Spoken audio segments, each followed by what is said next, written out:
বেলালের শোয়াইয়া শরীর থেকে জামা গুলা খুলিয়া মরুভূমির বালির উপরে শোয়াইয়া দিলেন রে বাবা। মরুভূমির বালির উপরে শোয়াইয়া বুকের উপরে বড় একটা পাথর দিয়ে চাপা দিয়া দিছে। বেলাল বলে, পাথরের এত ওজন, আমি বেলাল গাড়িও নড়তে পারি না, বাবু নড়তে পারি না। আমি দেখি আমার পিপাসায় কলিজাটা শুকিয়ে যায়। বেলাল পানি পানি বলে মরুভূমিতে কাঁদে রে বাবা। বেঈমানেরা আমার বেলালের পানি দেয় না, বলে এইবার সারবি তাইলে পানি দিব। আল্লাহ তো তোমারে পানি দিব না। বেলাল বলে, আমি মরুভূমির পানি এত বড়,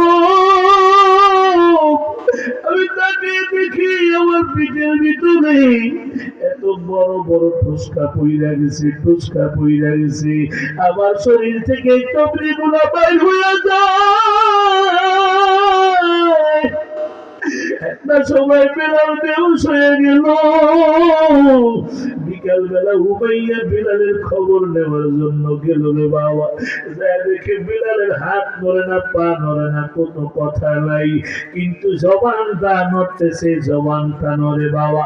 উমাইয়া মনে করছে বেলাল বুঝি আমার কাছে ক্ষমা চাই, এবার বুঝি ইসলাম ছেড়ে দিবে, ইমান বুঝি ছেড়ে দিছে, আমার কাছে বুঝি বেলাল ক্ষমা চায়, ক্ষমা চায়। উমাইয়া বেলালের ঠোঁটের সাথে উমাইয়ার কানটা লাগাইলেন, লাগিয়ে দেখে বেলালের জবাবে আমার আল্লাহর নামের জিকিরের আওয়াজ। এবার উমাইয়াকে বেলাল ইমান কি ছাড়বি না। বেলাল কই, উমাইয়া আমি বেলাল জীবন দিয়ে দিব, তারপর ইমান দিব না।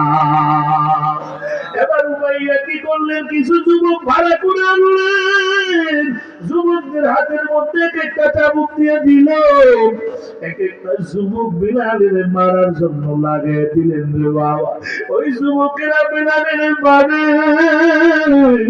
মারতে মারতে এক একটা যুবক ক্লান্ত হয়ে যায়, আরেকটা যুবক মারে, আরেকটা যুবক ক্লান্ত, আরেকটা যুবক মারে।